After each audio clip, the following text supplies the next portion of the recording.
Olá meninas, sejam muito bem-vindas a mais um vídeo aqui no nosso canal de conteúdo.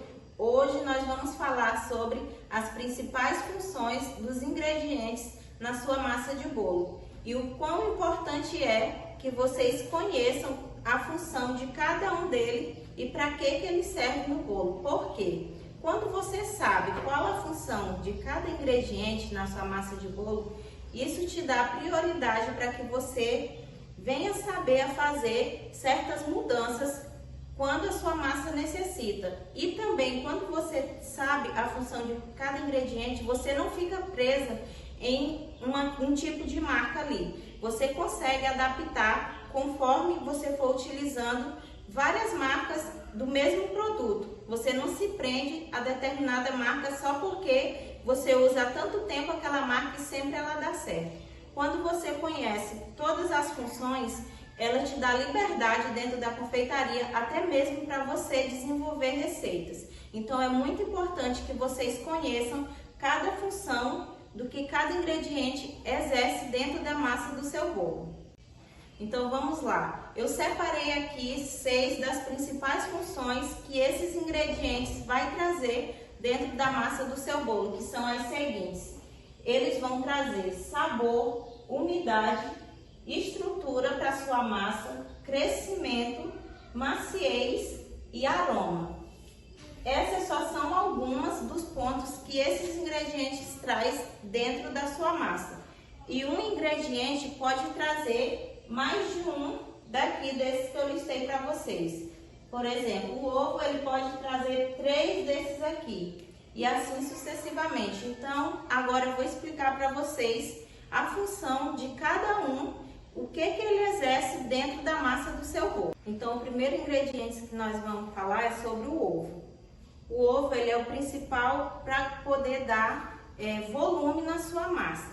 Por quê? Quando você bate o ovo na batedeira, ele forma bolhas de ar. Então, a principal função dele, além de dar também liga na sua massa, ele vai dar a estrutura através dessa formação das bolhas de ar. Ele vai te possibilitar para que você tenha uma massa mais aerada e mais fofa. E também ele ajuda a você misturar os ingredientes secos. Eu posso dar o exemplo para vocês do pão de ló. O pão de ló basicamente é ovo, açúcar e a farinha de trigo. Importante para que você possa agregar os ingredientes secos nesse tipo de massa é o ovo, porque ele é responsável também por dar essa liga na sua massa. E quando a sua massa tem a quantidade de ovo adequada, a proporção certa, você agrega os outros ingredientes com mais facilidade.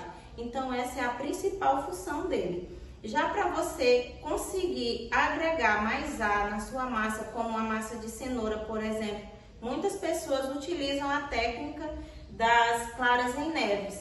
Por quê? A clara em neves te possibilita fazer isso também, esse efeito na sua massa, com que ela fique mais fofa.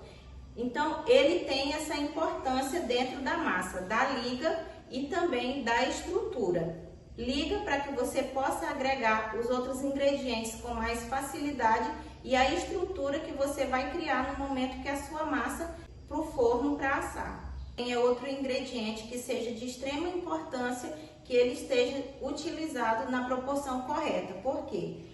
Além do sabor que ele traz para a sua massa, ele também vai trazer umidade e estrutura.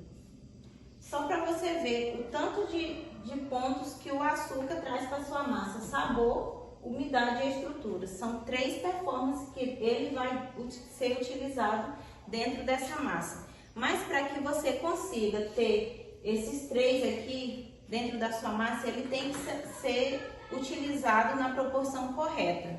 Por quê? Porque senão você pode ter esse efeito contrário.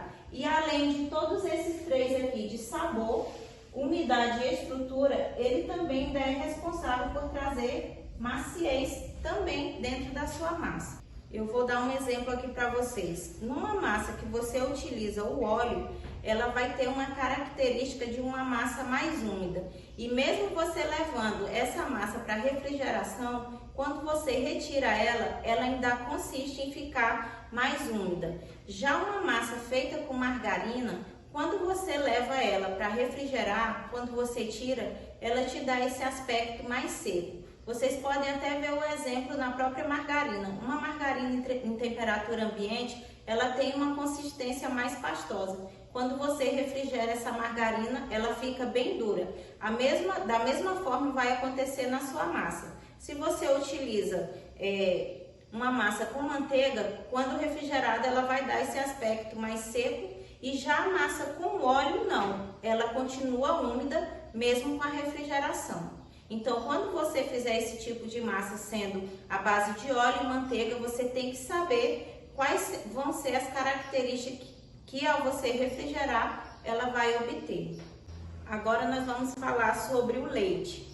O leite aqui ele entra como para dar maciez na sua massa e ele também vai te ajudar a dar liga na massa. Como assim? Ele vai amaciar, ajudar você a agregar os ingredientes secos, como a farinha de trigo e o fermento.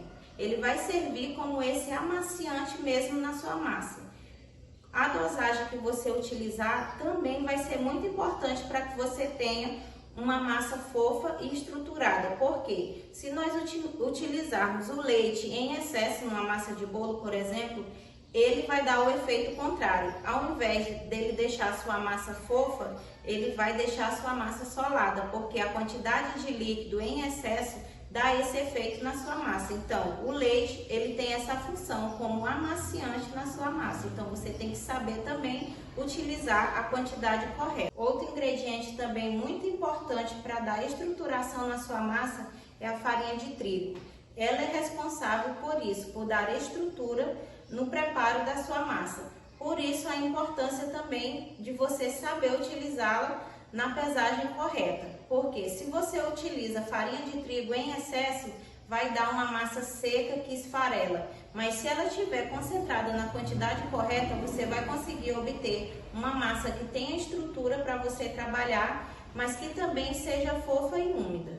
Outro ingrediente também muito importante é o fermento em pó. Ele é responsável unicamente pelo crescimento da sua massa. E quando você for utilizar o fermento, você tem que sempre fazer o teste para saber se ele está bom ou não. Como que você faz esse teste? Você pega um copo e coloca um pouco de água morna, por exemplo, e dentro dessa água morna você vai colocar mais ou menos uma meia colher de sopa de fermento. Se ele ferver, é sinal que ele está bom. Agora, se ele não criar essas bolhas de ar, o seu fermento não está bom. E lembrando que sempre o fermento nós temos que deixar ele em temperatura ambiente. Por quê? O fermento ele começa a agir de acordo com a umidade e o calor dentro do forno. Se você deixa o seu fermento na geladeira, quando você retira, vai criar umidade no seu potinho. E tem grande chance de quando você for utilizar, o seu bolo não vai ter o crescimento adequado. Então, o fermento sempre tem que ser em temperatura ambiente. Assim como todos os ingredientes eu ensino para minhas alunas que elas têm que utilizar em temperatura ambiente. Por quê?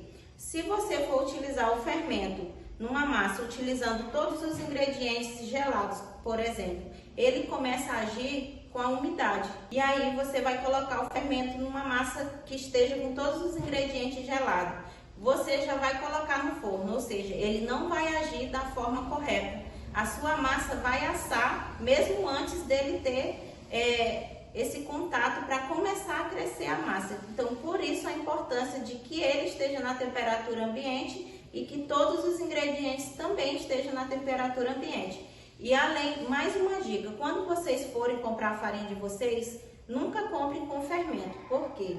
A farinha com fermento, possa ser que lá no supermercado aconteceu dela ter algum furinho, você não sabe por quanto tempo ela está lá no supermercado. E tudo isso também pode influenciar no resultado final. Então, farinha de trigo sempre sem fermento. E você que vai dosar o fermento na sua massa. Então, essa foi a nossa aula de hoje. Quando você sabe tudo isso aqui que eu te ensinei, te dá essa liberdade para você fazer a troca necessária quando a sua receita pede E é muito bom vocês saberem tudo isso aqui na ponta da língua, porque quando vocês forem preparar as receitas de vocês, vocês vão ter muita facilidade para prepará-las. Então, essa foi a nossa aula de hoje. Muito obrigada por vocês que me acompanharam até aqui. Não esqueçam de deixar as dúvidas no comentário que eu responderei por cada uma de vocês. E muito obrigada, até a próxima aula.